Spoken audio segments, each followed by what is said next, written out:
I would like to first express my gratitude to the Corona warriors. For the last 2 years, they have risked their life. The physicians, the surgeons, the nurses, the ward boys, the pharmacists, the ambulance drivers, the security people, मैं आपको धन्यवाद देना चाहता हूँ. Malnutrition talks about both undernutrition as well as overnutrition, obesity. But by so far our focus has been only on undernutrition. Now we want to really address this nutrition problem. It's a problem of decades. It's a problem of generations. It's an intergeneration problem. Unless we address the issue of agricultural security, food security, and nutrition security, we won't be able to give permanent and sustainable answer to this problem. Now the most important nutrition problems are anemia. Anemia is very, very important. Almost 2/3 of the population is suffering from anemia, especially the women in lactating and pregnant stage. The second is iodine deficiency disorders, vitamin A deficiency, and other micronutrient deficiencies. So these are the major challenges we have. But I must also warn you that obesity is becoming an increasingly important problem, especially in the urban areas. That too because of the fast food that the children are consuming. The solutions are multi-sectoral, and the single most important part is the awareness. Awareness is very, very important, and we don't seem to spend a lot of resources on awareness. That's the important conceptual framework that we are lacking. Health promotion, specific protection, early diagnosis and treatment, disability limitation, and rehabilitation. So far, at least in the Indian context, we don't seem to be focusing on health promotion. Very little. Our attention currently is only on specific protection. You have anemia, give anemia, iron and folic acid supplementation. You have iodine deficiency, you give iodized salt. But health promotion is very important, and that is conspicuously missing in the Indian setting.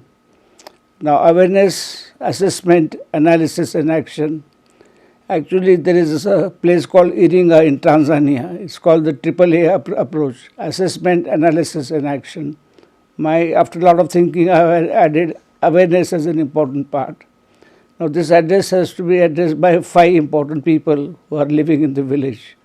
First is the Asha, auxiliary nurse midwife, the agriculture extension worker, and I. In my mother tongue is Marathi. I is very important.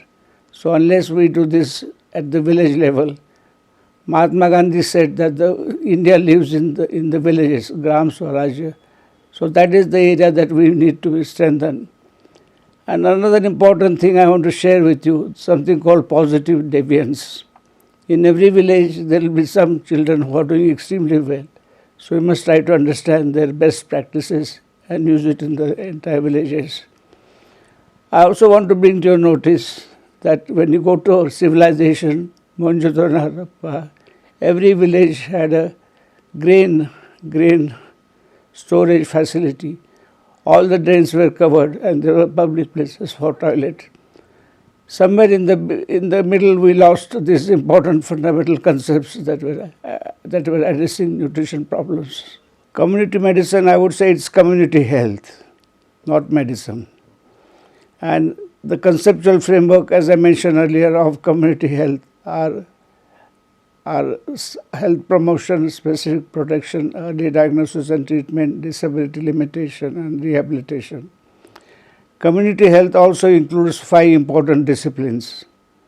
Ultimately, we are looking at change of behavior, which is the most challenging and important things to address. But you have to have exposure to anthropology, psychology, sociology, economics, and politics. These are the 5 disciplines of behavioral sciences. And unfortunately, I was a member of the Secretary of the Committee on National Rural Health Mission on Reforms in Medical Education. I said these 5 subjects are very, very important. Anthropology, psychology, sociology, politics and economics. These are beyond health. These are called non-health determinants of health. And the students should be exposed to these disciplines. Unfortunately, this has not taken place. Now take the case of Delhi.